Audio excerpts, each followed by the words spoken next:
Golden State Media Concepts Baseball Podcast. We cover everything Major League, from spring training to the World Series. We've got your favorite club covered, from New York to Boston to LA. This is the Golden State Media Concepts Baseball Podcast.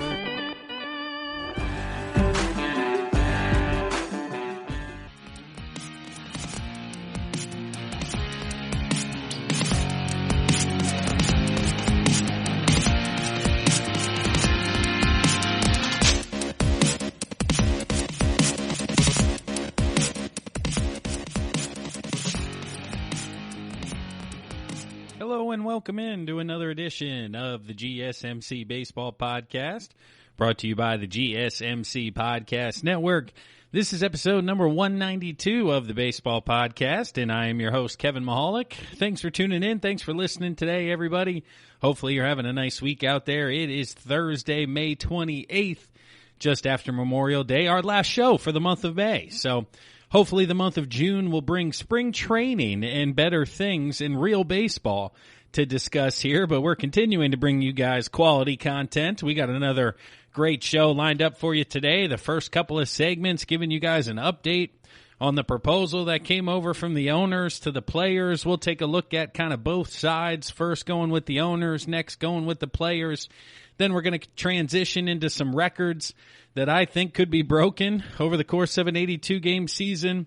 We're also going to talk about the NCAA Baseball Proposal that made some headlines during the week this week in regards to updating college baseball and how to better prepare themselves after the pandemic moving forward. Then we'll give a brief KBO update, talk a little bit about the simulation, and then wrap things up by talking about the golf match between Peyton Manning and Tom Brady. Which baseball matchups we would want to see if they make this an annual thing or do this a little bit more often with pro golfers and pro ball players who would be representative for baseball. But jumping right into it, talking about the proposal, it's official.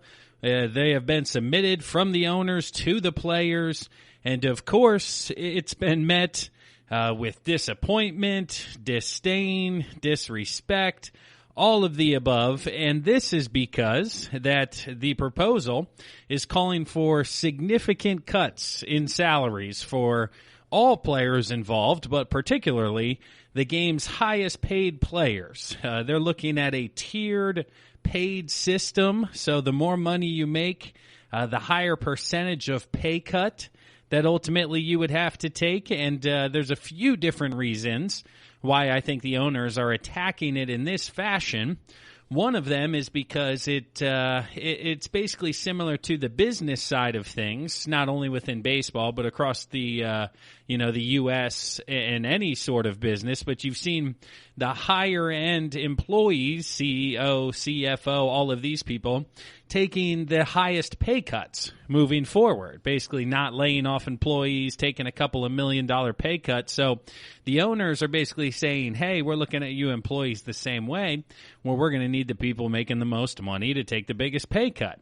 And then also, the reason I think they're doing it is because they know that this agreement is going to have to appeal to the masses or the majority of the Major League Baseball Players Association. And this is a playbook right out of the NFL. So for you baseball fans out there who are also football fans, you saw the NFL take this plan of attack with their recent collective bargaining agreement that I believe passed with a 51% approval rating, because where they targeted was the majority of the players. And where are the majority of Major League players? They're either A, pre-arbitration, because they're 1, 2, 3 years in the league.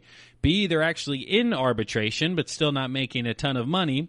And then C, have reached free agency and reached that upper echelon of contracts. And almost 70% of the people, I would guesstimate, would be within those bottom two tiers, either pre-arbitration or arbitration eligible, and it's because of this to where they're basically saying, okay, if we tier this within the pricing structure, a smaller percentage of players will be taking a pay cut. So the majority of players reading this, if you are an individual who's been up in the league a year or two, you're going to make big league minimum because you're pre-arbitration eligible. You're going, okay, that sounds good. I'm going to make X instead of X. And let's look at some of the numbers. Let's break down the scale here a little bit for you guys out there who haven't seen this yet, but kind of going from low to high in regards to pay scale. If you're making $500,000 to $1 million, you would receive 72.5% of your compensation.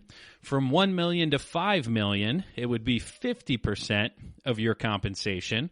From 5 to 10, it would be 40% of your compensation. From 10 to 20, 30% of your compensation. And over $20 million, only 20% of, again, this is your prorated compensation. So that's where this certainly puts players into different buckets. And just locally, again, thinking arbitration, pre-arbitration, if you're making $600,000, normally you're playing half a season. Okay, it's $300,000.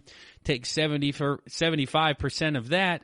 75 times 3 is $225. So you're going to make $225 instead of $300,000 now based on this new agreement that you had. So you're not feeling too bad about yourself. But then you get into the guys who are just in arbitration. Let's look at like a JT Realmuto. And for those of you non-Phillies fans, JT was awarded $10 million in arbitration, his third year of arbitration. It was the most ever for a catcher.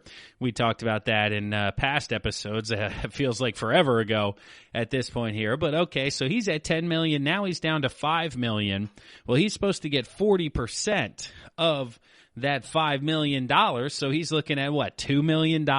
And that's where the question now becomes, is it worth it for JT Realmuto to play this year 4 months, 3 months, whatever it is, July, August, September, October, if you're making the postseason? Either way, 80 games, possibly 100 games. But he's going to make $2 million.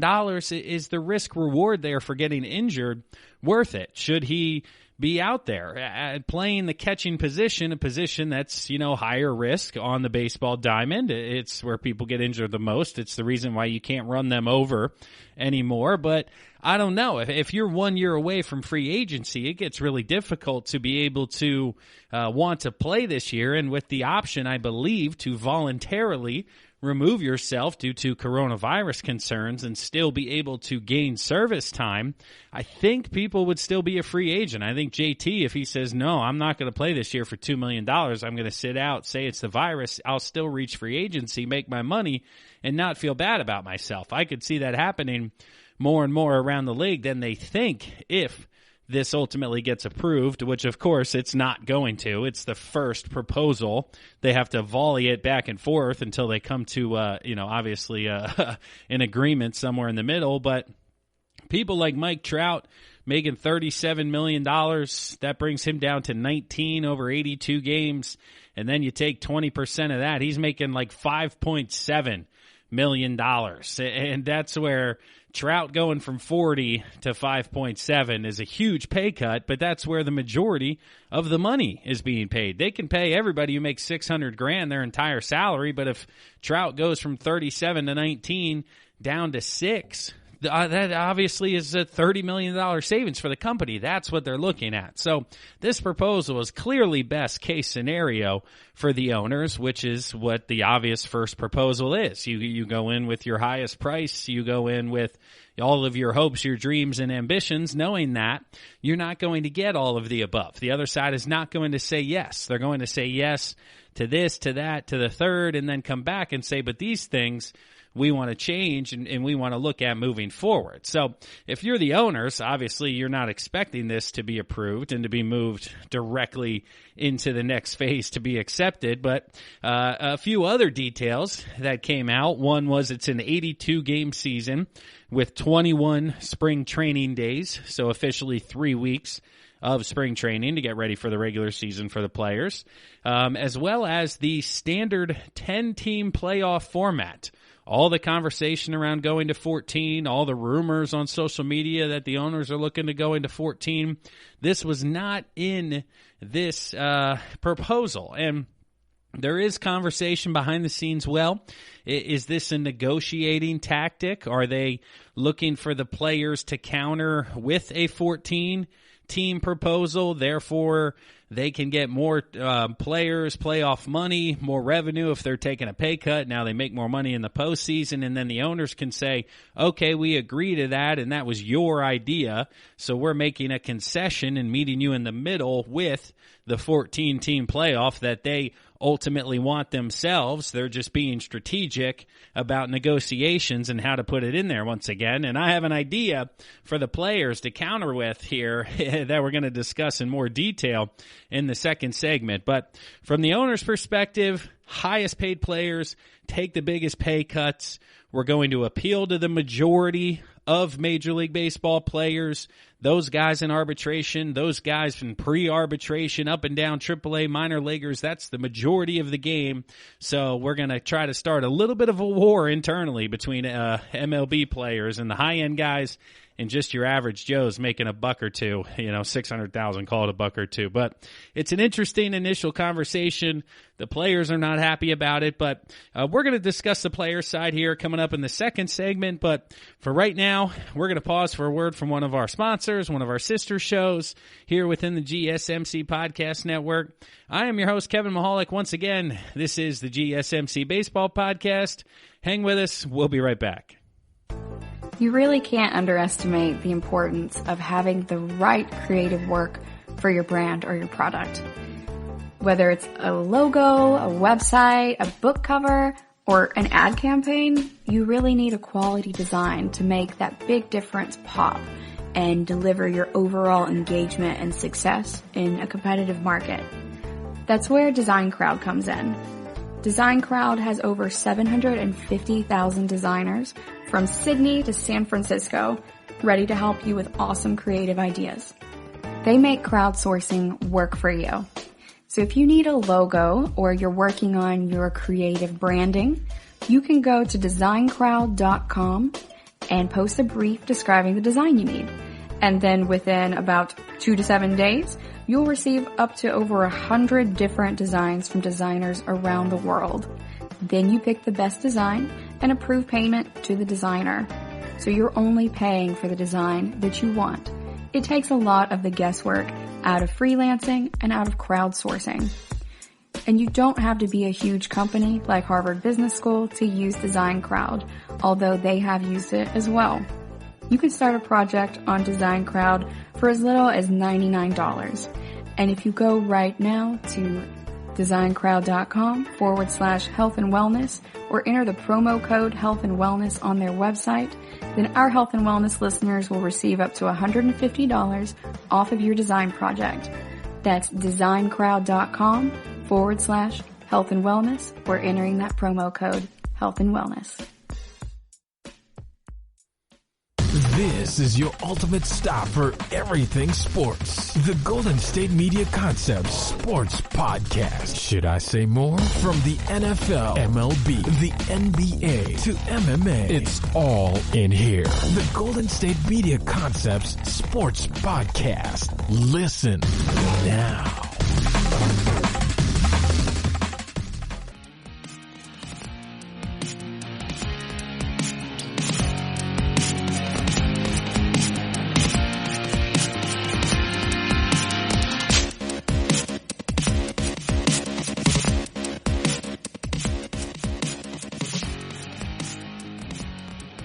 Welcome back to the GSMC Baseball Podcast, brought to you by the GSMC Podcast Network. I am your host, Kevin Mahalik, as always, and this is episode number 192 of the Baseball Podcast. I appreciate each and every one of you listening out there. If you haven't done so already, head to social media, give us a follow, like, subscribe, GSMC Baseball, as well as the GSMC Podcast Network. Check that out. If you're into podcasts, which obviously you are because you're listening to this podcast, so check out the other ones we got within the network, whether it's sports, news, media, what do we got?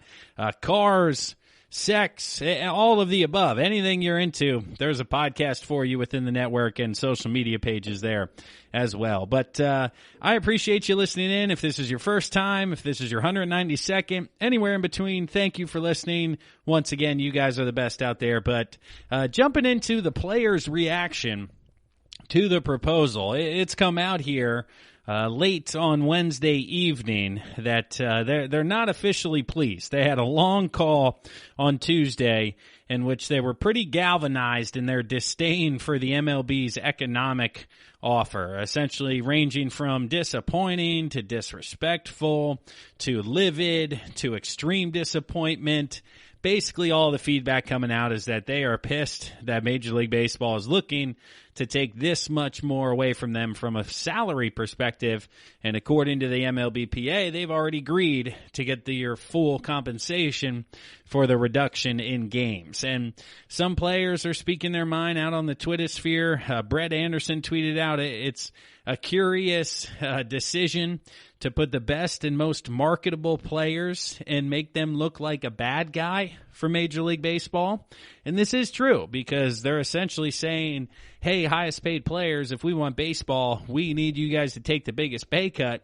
And if they say, no, that's not happening, well, then the public reaction will be, I'm not happy with Bryce Harper because he's the reason we don't have baseball right now, because he wouldn't take $5 million instead of $25 million when I'm out here trying to pay my bills. And it's just an overall not a good look for either party that's involved. So I really think they're going to have to figure things out here. And it's up to the players, because everything we've heard from the players' camp is, we're not talking about it, this is done, this isn't going to happen, I can't believe that they just offered this, an 80% reduction off of what we already agreed upon, how outrageous. Well, I haven't seen you guys come to the table with anything yet, because everyone out there knows, from public to the media to the insiders, whoever it is, they know that both sides are going to need to meet in the middle here and come to an agreement. The players, you're not going to get your full compensation that you agreed to at a prorated service. It's no longer going to happen. It's no longer the reality that we lived in 3 to 4 weeks ago when that previous deal was signed. It's just things update. You need to write amendments, affidavits, whatever it's called officially, but it's just not going to happen. So you guys need to understand that and come back to the bargaining table with an actual idea to move forward, and not just continued communication and continued conversation around, no, that's not going to happen. We want our full money. That's it. We want our full money. Well, you're going to have to give just a little bit more here moving forward. That's just the truth. And there's a couple of ways, ultimately, I think they can do it. The players and the feedback from the player side of things seems to be that they really dislike the tiered pricing system, for lack of a better term. They really want to stick with the universal discount or universal percentage off, so to speak. So how much is too much? How much is not enough? Because again, 20% of the majority of your players making $600,000 is nowhere near the number that baseball is looking at. So even though it sounds good that, hey, we're all going to take 20%, the total dollars saved, I don't think are going to be anywhere close to what Major League Baseball was proposing. So ultimately, you're going to have to look at the total number of dollars, either per team or per league, or however you want to do it, and try to meet somewhere probably in the middle, $100 to $200 million less on what they're looking at. And one way to get more money back is to, again, I've talked about it, is deferred payments. Is if you want to have a tiered pricing system, say, okay, that's fine, Mr. Owner, you can pay me, I'm Bryce Harper, you can pay me $4 million this year instead of the $25 million, but based on the prorated original agreement, I won't even ask for the additional $20 million. I'll ask for the additional 15 because we're going to play 100 out of 162 games, but you're going to have to pay that back to me over the course of the next 5 to 10 years with a couple percentage points of interest, because I'll save you up front. I'll do you a favor right now. I'll have you write me an IOU for the future, but with that IOU comes a little bit more money because I'm helping you out. You got to help me out. out on the back end. We got inflation, standard price increases. It's what you need to discuss. And I think ultimately that's the direction we're going to have to go, whether it is the tiered pricing or it's 30% off of everybody and they do the deferred payments. I think that's really the middle ground that the public and the media believe that we can find, because unlike the 94-95 strike, everything is out on social media. Again, I just read a tweet that said, hey, the players hopped off a call and they're disappointed, disinterested, this, that, and a third. You didn't get immediate reactions. You also didn't get each step of the process. So you couldn't say, hey, here's what the owners proposed. Oh my God, how outrageous, how preposterous. Again, they don't think they're going to get everything in the proposal. That's how negotiations work. You give your best and hopefully only offer. They say yes, you walk out of there. That's not real life. That's not how this works. So this is an initial volley that is going to go back and forth 2 to 3 times to where, yes, both guys, the players and the owners, are going to meet in the middle. But we touched on it briefly in the first segment for the playoff teams and how the owners proposed 10. What I think the players need to do, not counter-propose with the 14, which then the owners, how we talked about doing reverse psychology, as if that's what it is, I don't know, but they say 14, the owners say yes. Ultimately, it's what they wanted, but they say it's a concession because the players presented it. No. I think if you're the players, you go above and beyond. You say 24 team playoff. We want to go full NHL. That's right. The National Hockey League recently came out. We're going 24 playoff teams. First 4 teams get a bye. They're going to play for seeding. Next 8 teams, bracket style format. On we go. 12 from each conference playing for Lord Stanley's Cup. If you're the MLB and you're the Players Association, you throw it right back at the owners. You say 24. Okay, you don't want to give us our regular season money. You guys want more postseason games for postseason television, postseason advertising, postseason money. Well, we want more players getting a postseason cut. We don't just want 14. We're not going 7 with a 1-team bye. We want 12 teams from each conference. Well, let's go. We're 24 total teams, multiple rounds, multiple buys. This is what we got. And yes, if you look at 2019, okay, I did go back to last year and kind of figure out, okay, is it really feasible? Is this really possible? Short answer is no in any reasonable or regular year. But again, this is not a regular year. This is 2020. This is COVID-19. This is coronavirus. Throw it all out the window. Do you propose the 2014 playoff? 8 out of 24 teams last year who would have made it would have had an under 500 record. Don't care. Doesn't matter. Let them get hot. Let them ride 2 pitchers in their rotation to winning 3 out of 5 in an opening weekend, or even 2 out of 3, whatever you want to do. It's just fascinating to think how 4 teams get a bye, your 3 division winners, your next best record, and then everybody else plays from there, and you're moving forward. Because then again, if you're the players, this is where you get another victory, because the owners come back and say, no. We can't do 24 teams. That's outlandish. We had literally 8 up until a handful of years ago, and now it's 10, jumping all the way to 24. How about we do 14, and boom, as the players, you now get the owners to propose the 14 that they originally didn't. You say, okay, we'll meet you halfway. We got the concession.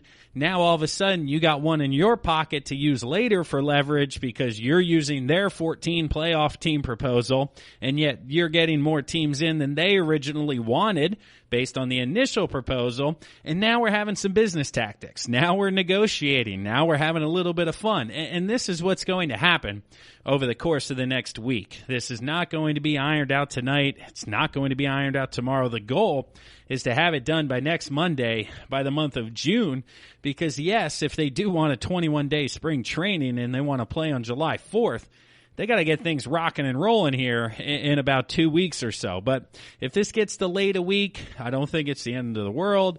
I don't think it means we won't get baseball this year, because again, I do think both parties recognize the need to come to an agreement, and the fact that you just cannot have baseball this year due to financials. With America starving for live sports, they understand that, as well as financially. It just doesn't make sense for either party to not come together and not get an agreement. But that wraps up the talk about the latest proposal here for today's episode. Hopefully we'll have continued updates for you by Monday's show, June 1st out there. But We're going to pause right now for a word from one of our sponsors, one of our sister shows. When we come back, we're going to talk about MLB records that could be broken, quote unquote, asterisks, during an 82-game season, or milestones that could be reached that typically aren't reached. It's a quality conversation. I think you guys are going to want to hear it. So I'm Kevin Mahalik. This is the GSMC Baseball Podcast. Stick around out there, everybody. You really can't underestimate the importance of having the right creative work for your brand or your product. Whether it's a logo, a website, a book cover, or an ad campaign, you really need a quality design to make that big difference pop and deliver your overall engagement and success in a competitive market. That's where Design Crowd comes in. Design Crowd has over 750,000 designers from Sydney to San Francisco, ready to help you with awesome creative ideas. They make crowdsourcing work for you.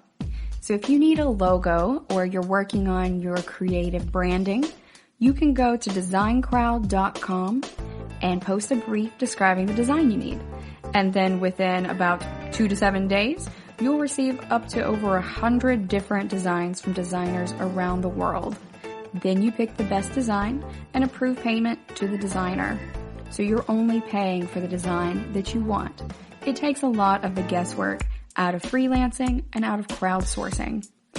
And you don't have to be a huge company like Harvard Business School to use Design Crowd, although they have used it as well. You can start a project on Design Crowd for as little as $99. And if you go right now to designcrowd.com/health and wellness or enter the promo code health and wellness on their website, then our health and wellness listeners will receive up to $150 off of your design project. That's designcrowd.com/health and wellness or entering that promo code health and wellness. Tired of searching the vast jungle of podcasts? Now listen close and hear this out. There's a podcast network that covers just about everything that you've been searching. Hey! The Golden State Media Concepts Podcast Network is here. Nothing less than a podcast bliss with endless hours of podcast coverage. From news, sports, music, fashion, cooking, entertainment, fantasy, football, and so much more. So stop lurking around and go straight out to the Golden State Media Concepts Podcast Network. Guaranteed to fill that podcast itch. Whatever it may be. Visit us at www.gsmcpodcast.com. Follow us on Facebook and Twitter and download us on iTunes, SoundCloud, and Google Play.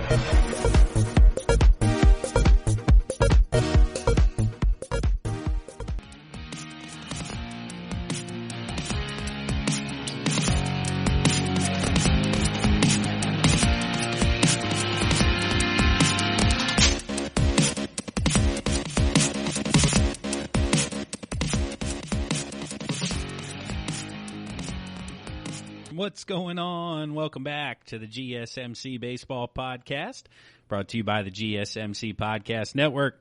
I am your host, Kevin Mahalik, as always. If you haven't done so yet, leave us a rating, leave us a review. Apple Podcasts, Spotify, Stitcher, wherever you lovely listeners are listening to this out there currently.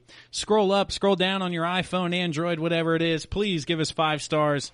Leave a review. We'll read those here on the show whenever they come in. We love to give our fans a shout out if they're leaving us a little tidbit there in the comments section. Very much so. We love enjoying doing that. So we just talked about the proposal sent over from the owners to the players, how we think the players should respond, what I believe they should be asking for in their latest proposal. But let's fast forward. Let's live in a utopian world where they do come to an agreement, where we are playing 82 games. We're going to have a half a season. There is going to be baseball July 4th weekend. And I decided to take a look at what records could be broken. And if it's not a record that's broken, which milestone could be reached? And this popped into my head basically because I said, hey, can somebody hit 400 for the season? And then does it count as hitting 400 for a season? Technically, the answer may be yes. Obviously, everybody knows the real answer is no. It doesn't count, but has anybody hit 400 over the course of 80 games? When was the last time somebody did it? So I decided to do some research, and it's happened quite a bit over the course of 82 games. But then you get into the technicalities of how many games does the player have to play for it to count for the full season? Because, yes, there's 82 games, but what if they play in 67 of those games because they tweak a hammy for 2 weeks? Like, where is the at-bats that they would need to get here? Because looking at, 80-game streaks, my friends over at ESPN put this together, 82-game 400 hitters. Well, George Brett hit 476 in 1980 from team games 45 to 126. But George Brett himself only played in 56 games during that stretch. So I don't believe that counts, okay? So now I'm looking at guys who have played 75 or above games. That would be my limit, maybe 80. But Wade Boggs in 1985 hit 415 over the course of 81 games. Tony Gwynn hit 411 over the course of 77 games. Ichiro Suzuki was your highest one. He hit 427 back in 2004 over the course of 81 games. Just magnificent. Josh Hamilton in 2010 hit 410 over the course of 80 games. Larry Walker, 408, 79 games. Rod Carew, 407 in 78 games. John Olenrud, there's a name, in 93. In 81 games, he hit 404. Let's see here. Joey Votto hit 402 in 80 games. Roberto Clemente hit 401 in 79 games. Todd Helton hit 401 in 82 games. Stan Musial hit exactly 400 in 82 games. So it's just fascinating to see where ultimately, they could come in and land here with Ichiro hitting 420. And then if you go over the course of 82 actual games, let's see, Votto would have hit 401. Ichiro would have hit 423 if you break down, all the at-bats and whatnot there. But it can be done. Ichiro, again, 2004. Votto, as recent as 2016, has done it. So that's what I'm asking you guys, the listeners out there. Do you think somebody will get hot for 82 games, basically the equivalent of a second half of a season, and hit 400? And then ultimately, will that count when it comes to if somebody hits 400 for a season for the first time since World War II? Ultimately, is it going to happen? Only 2 other guys have done it recently here, hitting over 380 for second halves. Victor Martinez, Buster Posey, but nobody's really gotten close since Votto a handful of years back. But another milestone that could be reached would be OBP, on base percentage. Looking at some of those statistics, Barry Bonds has the record there, over 600. But basically, we're looking at the milestone of over 500. Barry Bonds did it multiple times, but the only other 2 guys to do it since the year 2000 was Joey Votto in that year we talked about in 2016. When you're hitting 400, your OBP is going to be over 500. And then Ryan Howard, back in his MVP year of, I believe, 2006 or 7. I forget off the top of my head, but just walking a ton, OBP, OPS, those 2 could possibly be reached, because if somebody gets hot, hits close to 380, they start pitching around them, they walk, strikeout to walk ratio could be another one that could be up for debate this year as to whether or not somebody could eclipse that moving forward. Triple Crown winners. Post All-Star break Triple Crown winners. People have done that all the time. Christian Yelich did it in 2018. Ryan Howard, 2006, 355, 30, and 78. All after the break. Albert Bell, Ken Caminetti, Mike Schmidt, Frank Robinson, Ted Williams. So somebody could get extremely hot and win the Triple Crown. And that's one that just popped up here as I'm thinking and working through other statistics that could potentially fall. It's just fascinating to think, okay, well, let's see here. Bryce Harper wins the Triple Crown in 2020, but does that genuinely count as winning the Triple Crown? Oh man, that's a phenomenal conversation to have. But I think people would understand anything that happens this year comes with an asterisk. They would obviously recognize greatness, and whoever it is and whatever record they would be breaking, you would obviously know that it's a phenomenal season, but it's not a full 162, so it's clearly not going to be the new record holder. And from a pitcher's guy, a pitching perspective, the ERA record of .86 could potentially fall. Jake Arrieta had a .75 ERA in 107 innings during the second half of 2015. Jack Flaherty just last year, in the second half last year, had a .91 ERA in 99 innings. So not quite the .86, but still anything under 1 could be, up for debate here and possible a record breaker. So Bob Gibson back in the 60s, he had a run where it could potentially have broken the record. Arrieta, once again, very close. But if a pitcher gets hot and a pitcher gets locked in, that ERA record could potentially fall too. It's just Hyun-Jin Ryu last year, 116. If you're looking at 108 innings, his best run, Zach Greinke's gotten close in his career.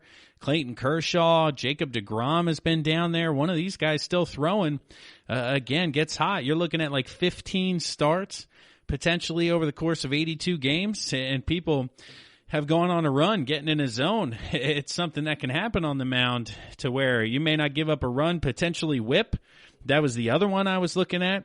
Pedro Martinez currently holds the record at .73 for the course of an entire season. Jake Arrieta's whip of .73 would have tied the record for the second half of 2015. Clayton Kershaw actually would have beaten the record at .725, but he didn't throw enough innings because he got injured to qualify for making the regular season record of 162 games. But a few other pitchers who have done a .8 whip or lower over the course of a half a season, whether it was first half pre-All-Star break, second half post-All-Star break, that's where a lot of people are looking at this. But since 2000, Johan Santana, Corey Kluber, and Max Scherzer are the only other 3 individuals to have a whip that low with Arrieta and Kershaw. But if, again, you get an ERA down sub 1, that obviously means not a lot of people are on base, less than 1 per inning, walks per hits. I think somebody like deGrom, who's continuing to get better, who's in the NL East, going to continue to play against the AL East, could hurt him a little bit, but not a lot of travel. Stuff continues to improve. It's something to watch, and it's something that ultimately I don't believe is out of the world of possibilities when you come to 2020 and the records that could break. So is somebody going to hit 400? Oh, man, I hope so. Why not? Again, it's 2020. Let's root for it out there. So I know Ichiro Votto, who's up there. Jose Altuve has gotten close over the course of 80 games. He could potentially be at the top. Who do I think on the National League side? I'm not sure anybody's really that good with the bat anymore on that side since Votto isn't really in his prime anymore. But one of these young kids maybe coming out getting hot. I would love somebody to win the Triple Crown. I'm all for that. 20, 30 home runs, 70-some RBIs, hitting 350. Let's go there. And then a pitcher gets hot, breaks the ER record, breaks the whip record all in one, and we're having phenomenal podcasts and phenomenal conversations. But, man, that just another storyline to watch, hopefully in a world where we have baseball coming up in as little as 2 months here. But that wraps up the third segment of the GSMC Baseball Podcast, brought to you by the GSMC Podcast Network. I am your host, Kevin Mahalik, as always. We're going to pause right now for a word from one of our sponsors, one of our sister shows. But when we come back, we're going to dive into the proposal that's out there for NCAA college baseball. They're trying to kind of reestablish themselves and basically function more properly coming out of the coronavirus debate here. So stick around. We're going to talk about that in much more detail. It's an interesting conversation. I am Kevin Mahalik. This is the GSMC Baseball Podcast. Want to know the latest in soccer? Then listen to the Golden State Media Concepts Soccer Podcast. From MLS, the World Cup, and the Premier League, we've got you covered. The latest updates, the hottest matches, and news on the league's top players. It's the Golden State Media Concepts Soccer Podcast. David Beckham scores a goal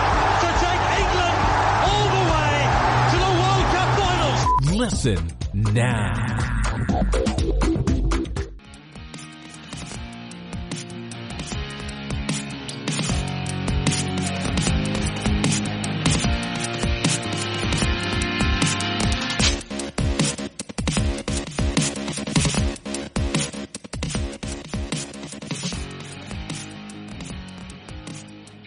Hello, and once again, thank you for listening to the GSMC Baseball Podcast, brought to you by the GSMC Podcast Network.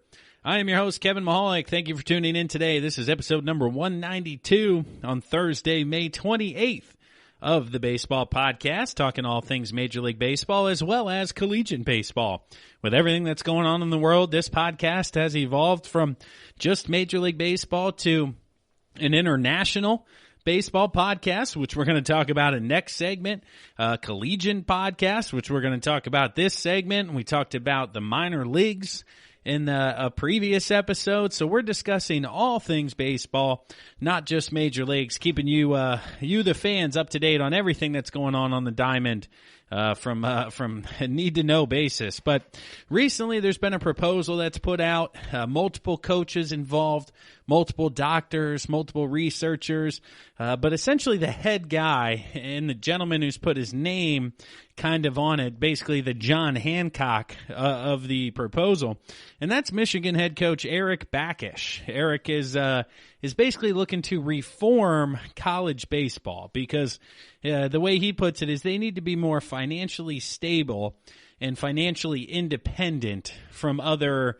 athletic programs at the college level. And for those of you who don't know exactly how college sports work, the long short of it is football drives the bus. Okay, football brings in almost 80% of revenue for colleges, sometimes upwards of higher than that.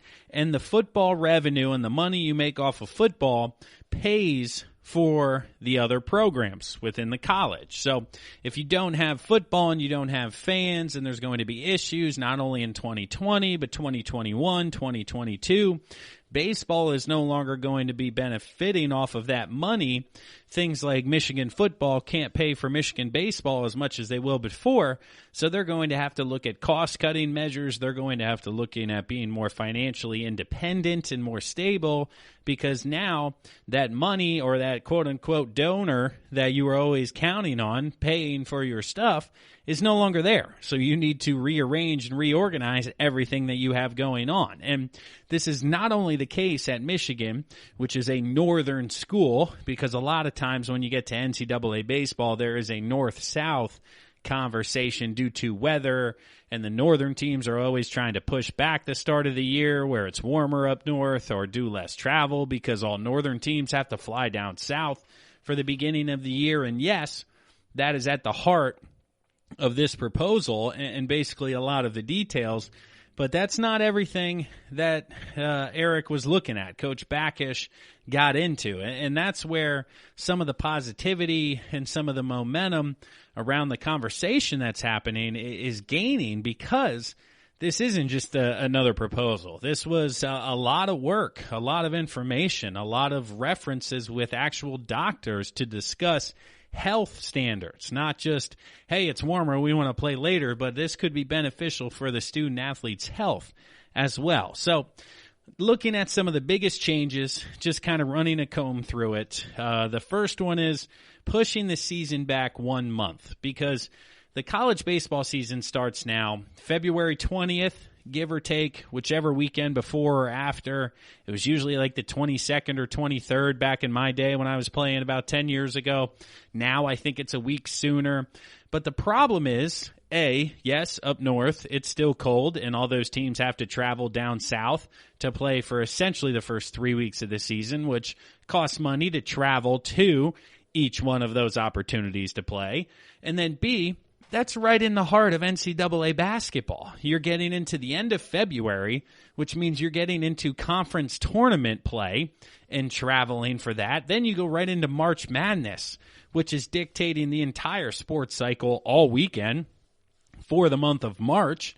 So now baseball, as you're getting into conference play in the month of March, you're getting absolutely zero publicity because nobody cares that Alabama and Auburn are playing baseball when you have Kentucky, Louisville in the Final Four playing that day on television. So again, this not only benefits the northern schools, but it benefits the southern schools as well, because those games that would originally be played in March will now be in April and will now be able to be televised by ESPN because there won't be any other college sports that they'll be competing with. It'll leave baseball and college baseball as its own entity, competing with softball, yes, track and field, other things like that, but it will be the main attraction when it comes to the NCAA and the timing of the season moving forward. Now, pushing the start of the year back from February to March obviously pushes the end back from May into June.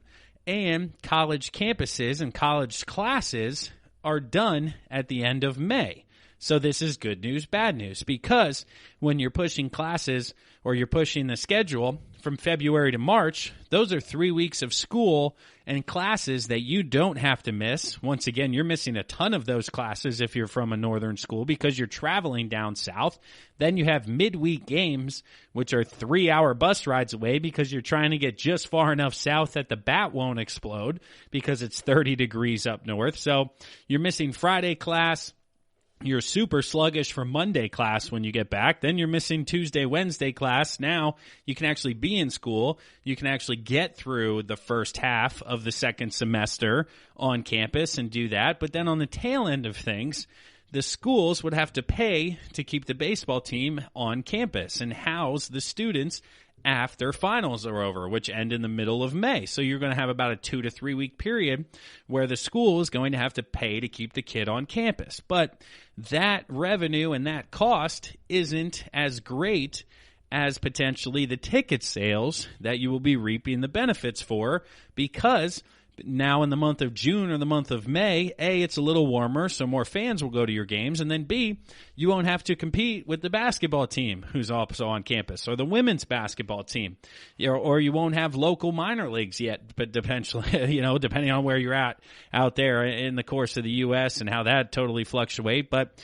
there's a lot of benefits here when it comes to the quote-unquote student athlete, which is why, again, this is gaining some traction, because for the student, miss less class, you stay on campus afterwards, you're using the campus and the college's training facilities that they paid millions and millions of dollars for to get better and to improve in the month of June, as opposed to being at one of these summer collegiate leagues that are, not great, depending on where you're at facilities-wise, when you're over the course of the country riding in buses all around. So it's a benefit there for the coaches.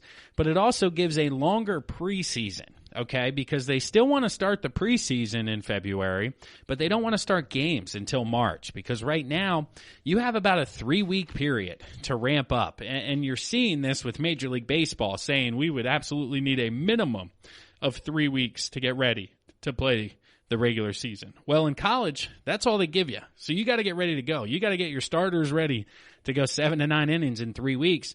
And Coach Bakish works with Dr. James Andrews, who's known obviously for his Tommy John surgery and everything that he does within the pitching world with baseball. But he basically said a lot of injuries at the college level as well as professionally happen during the ramp-up time when you're trying to increase the workload and push your body. Now, imagine if you had 6 weeks instead of 3 weeks, how could that affect the body and the injuries? And the overwhelming research shows that there would be less injuries and less problems if you had 6 weeks to go an increase of 5 pitches each time as opposed to 10 or 15 during every workout. So not only do you benefit the student because they go to more class, they miss less class, yes, they stay after, but now you benefit the health side of things. You have less injuries, less student athletes getting injured, less people missing time, more professional opportunities. And then C, you have, better attendance, making more money, because when you're in the north, more people come to the game in the month of May than they do in the month of March. Now, of course, there's going to be some coaches down there in Florida who basically have said, and I've heard these people during interviews say, we get more people in the month of March than we do in the month of May because it's so hot in May and it's actually reasonable in March that they come to the ball game. And, of course, this isn't going to be a one-size-fits-all. There's too many programs on too many levels. The same thing that works for Lehigh University is not going to work for the University of Michigan. They understand that, but they really need to get the conversation going, get coaches on the same page, get athletic directors on the same page, because college baseball does have an opportunity to grow in growth and popularity. I even thought that 10 years ago when I was playing, just there were no eyeballs at all on the collegiate level. And then you look at, because of the timing aspect of things, the NBA playoffs, what else, TV rights that are happening, ESPN, this, that, and a third, some of the timing doesn't align, and this new proposal looks at a lot of those things, as well as improving the game financially. Less travel early on means less cost cutting. Hopefully you don't have to cut more programs, such as we've seen from Furman University and Bowling Green, who have recently cut their baseball program because of COVID-19, because of monetary problems. So they and I don't want to see that continue moving forward. So hopefully college baseball can settle on a model that works for everybody. But that'll wrap up this segment of the GSMC Baseball Podcast, brought to you by the GSMC Podcast Network.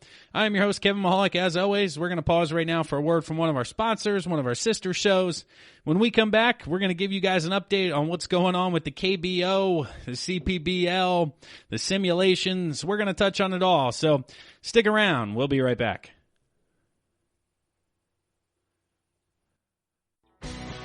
Are you looking to get your college football fix? Looking to get the latest news on your favorite school's team? The GSMC College Football Podcast is your ticket to all things college football. Join us as we talk college football, from the national championship, the college rivalries, the bowl game, to the Heisman Trophy. To which conference is the best? We've got you covered for the Big Ten, SEC, Big 12, the Pac-12, ACC, and everything in between. Download the GSMC College Football Podcast on iTunes, Stitcher, SoundCloud, Google Play, or anywhere you find podcasts. Just type GSMC in the search bar.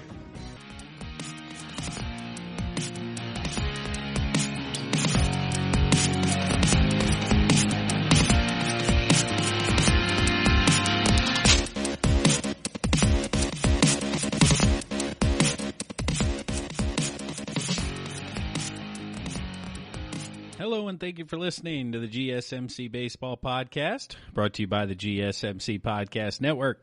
I am your host, Kevin Mahalik, as always, and this is episode number 192 of the Baseball Podcast. We've had a great show so far. Hopefully you guys have enjoyed listening out there. I appreciate each and every one of you clicking in. Do me a favor, share this podcast with one of your friends.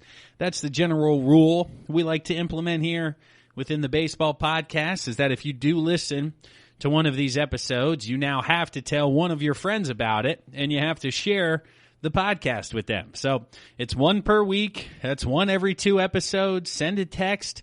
Hit the 3 little dots there down at the bottom. Click share. Shoot a text out to one of your buddies saying, hey, check this out. Do that the next week to somebody different. Do it the next week to somebody after that. We'll continue to grow the podcast, continue to be a community here within the podcast network. You guys, the fans out there, myself, let's continue to interact. Let's continue to move forward and have ourselves some fun, and try to be as upbeat and as uplifting as we can here during these trying times. What is the coronavirus and the summer here? The unofficial start of summer, Memorial Day last weekend, really kicked it off with people getting antsy to want to get back out there and do their thing. But try to stay safe. Try to maintain social distancing, and let's keep this curve flat so we can get baseball back as soon as possible. But there is some baseball going on in the world. I like to bring you guys an update every so often on what's happening out there. Starting out with the CPBL, the Taiwan League, the Double A, so to speak, or no, Single A even, down to Single A, Korea Double A, Japan Triple A. The bigs are the bigs. So the Rakuten Monkeys, they're 16-8. They continue to lead the way. They're the only team over 500, but they have lost 4 out of 5. So coming back to the rest of the pack here, the China Trust Brothers at 13-14. They've won 3 out of 4. The Fubon Guardians at 12-13 have won 3 out of 5. And the Uni Lions down in the basement still at 11-17 have lost 3 out of their last 4. But Rakuten continues to lead the way. They continue to have a few individual performances that are positive as well. These games are available to watch out on Twitter. You can check those out every morning. It's usually 5:30, 4:30 East Coast time. So if you're on the West Coast, 1:30 in the morning out there. Similar to the ESPN games with the KBO that they've been putting on here. Let's see. Let's look at their schedule. Switching over to the KBO. Here are the standings. Let's dive into that. So the NC Dinos, they are 16-3. They continue to be impressive. Man, they just keep rolling right along. Haven't lost a series all year. Jin Sung Kang continues to be on a tear offensively, lighting it up here recently. They're fun to watch. I watched one of their games on television the other day. Just a good ball club, but 16-3, really dominant as they get out here to start. So next up, we got the LG Twins. The LG Twins are 13-6, 3 games back.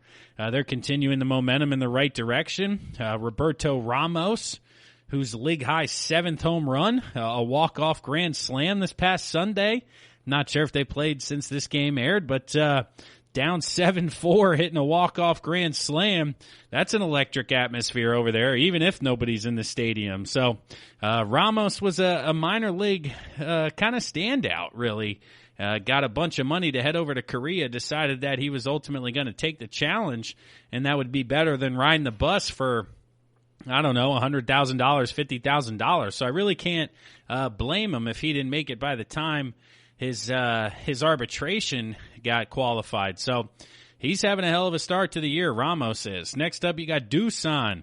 The Doosan Bears are at 12-7. They've won their last 2, 5-3 in their last 8. Jose Fernandez continues to hit the cover off the ball. He's hitting almost 500, 7 for his last 12 going into the weekend. Impressive for Jose. The Kia, Kia Tigers. They are 11-9. They are 5.5 games out.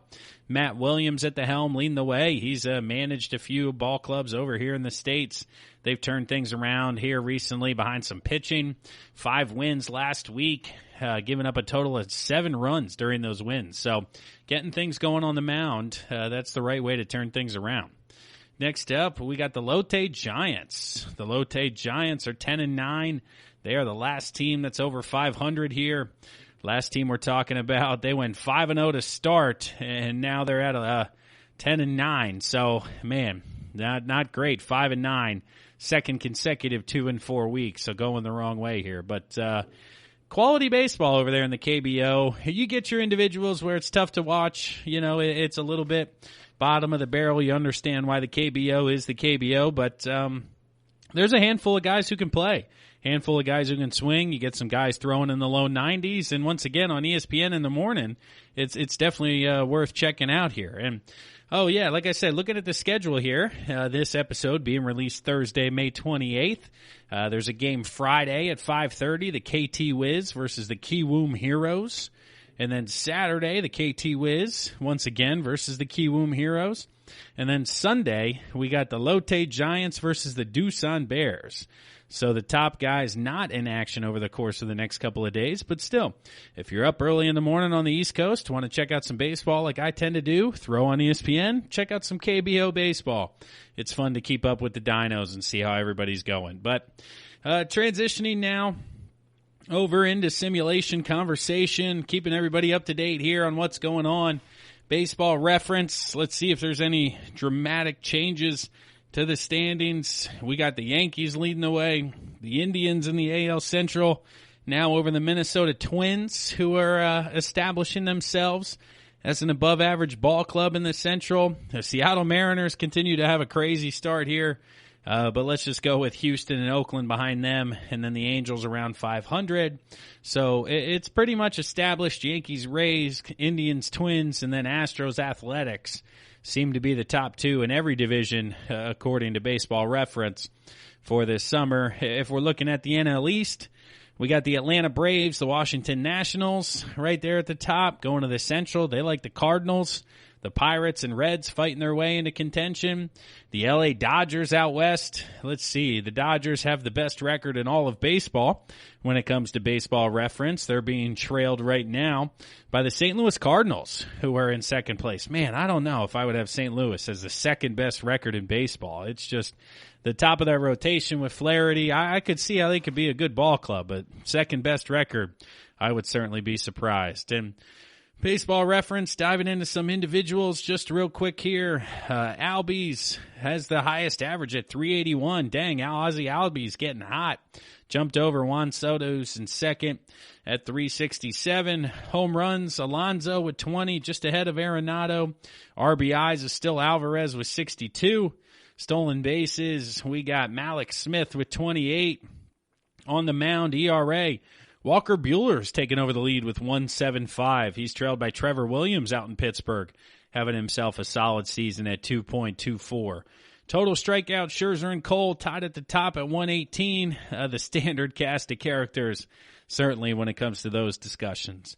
Now transitioning over to Stratomatic. Let's see if they have any big outliers. Tampa, New York in the AL Central, or AL East. In the AL Central, they have Cleveland, Kansas City flirting around there. They do have Minnesota, but Cleveland, Minnesota. Kansas City, a little bit higher here for Stratomatic. Going out west, Houston and Oakland. There you go. They got Houston having the best record in baseball here. Transitioning over to the National League. Let's see who they have in the NL East. Washington at the top, being trailed by Atlanta, so they like Washington more than Atlanta here. I would be surprised if Washington beat Atlanta for the NL East. Philadelphia right around 500, of course. That's where we love to be, right around 500. The NL Central, St. Louis Cardinals again at the top. Everybody else fighting. The Dodgers followed by San Diego. AL wildcard, Oakland, New York, Kansas City, Minnesota, battling for 2 spots, all within a game. And then in the National League, San Diego, Atlanta, Milwaukee, Chicago, Cincinnati, Arizona, all within a game of each other. So clearly still wide open for playoff contention here. Let's see. Highest batting average, Edman for St. Louis. He's up at 349. They've really dropped down from close to 400. Soler, 23 dingers and 65 RBIs, leads the way offensively. On the mound, let's see here. ERA, Blake Snell still at the top, 1.36. Clayton Kershaw, 1.63. Archer, 1.95. All those guys under 2 here still. Looking at strikeouts, see if I can find those here quick. Strikeouts, there we go. Snell at 119, followed by Cole and DeGrom at 108 and 103. So you're hearing a lot of the same names, which certainly makes sense when it comes to the peak performers. Not a lot of craziness standing out there from the simulation perspective. But if you're looking to watch baseball, any sort of live baseball, you got the CPBL, you got the KBO, one available on Twitter, one available on ESPN, both available early in the morning or late at night, depending on where you're at here in America and where you're listening from. But that wraps up the 5th segment of the GSMC Baseball Podcast, brought to you by the GSMC Podcast Network. I'm your host, Kevin Mahalik. As always, let's pause right now for a word from one of our sponsors, one of our sister shows. And when we come back, we're going to wrap up today's episode talking with the baseball version of the golf match that we recently watched this past weekend. What are the matchups we want to see? I got a pretty good list for you out there. I think you guys are going to like it. Stick around.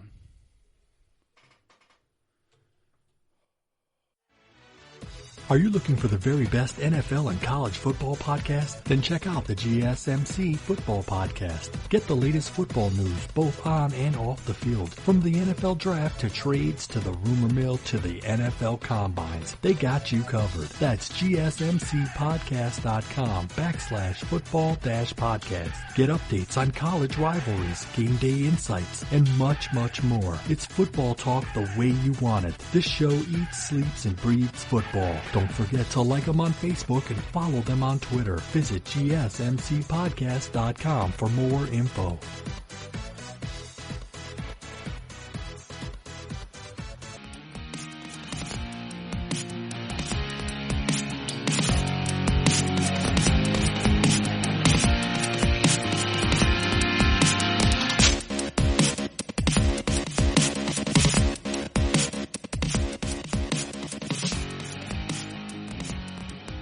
Hello and welcome into the sixth and final segment of the GSMC Baseball Podcast, brought to you by the GSMC Podcast Network. I am your host, Kevin Mahalik. Thanks for listening today. Today is Thursday, May 28th. This is episode number 192, our last episode here in the month of May. And if this is your first episode that you're ever listening to, welcome in. What we like to do here in the sixth segment is have a little bit of fun, kind of go outside the box in regards to Major League Baseball. The first couple of segments, we like to keep you guys informed about what's going on, talk about important stuff that's live. But here in the sixth segment, we like to get into a little bit of fantasy world. We like to do a lot of rankings, a lot of conversations, a lot of what-ifs, a lot of should-haves. And this one pertains very relevant to the golf match that we just watched this past weekend, the quote-unquote match 2.0 between Peyton Manning, Peyton Manning, Tiger Woods versus Tom Brady and Phil Mickelson. And it got me thinking, okay, they're doing this with some football guys. Yes, I think it's a little bit unfair that one guy is still playing and one guy is not. And that was clearly reflected in their performance as Tom Brady was spraying golf balls all over the course. And you heard him multiple times say, yeah, I'm still trying to win a Super Bowl. I haven't played any golf.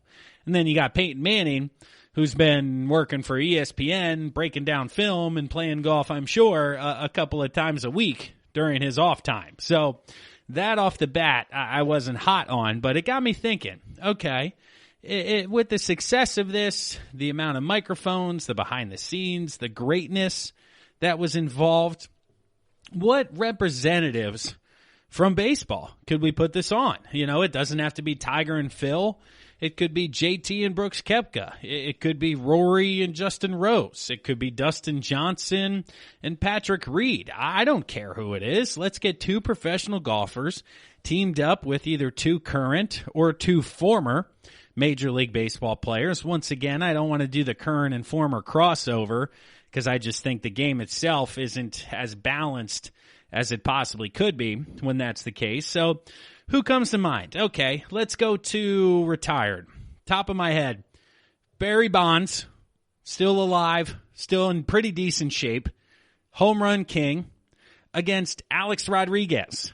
696 home runs, I think fourth or fifth on the list all time, works for Fox Sports, on television all the time, very charismatic. Barry Bonds, yeah, known as maybe a little bit of a jerk back in the day, but his image is turned around. AROD obviously had the steroid issues. Bonds has the steroid cloud. Put those guys against each other, have them communicate. I'm sure some of the stories that they've heard, you know, AROD playing in New York, signing two $250+ million deals. Maybe we could have a behind the scenes about what you bought afterwards or how those communications went down.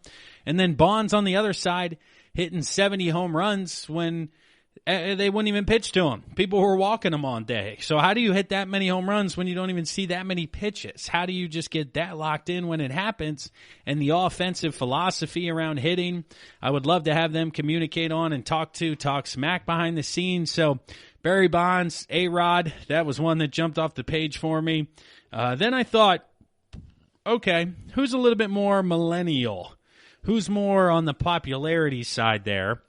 And I came up with Derek Jeter versus Ken Griffey Jr.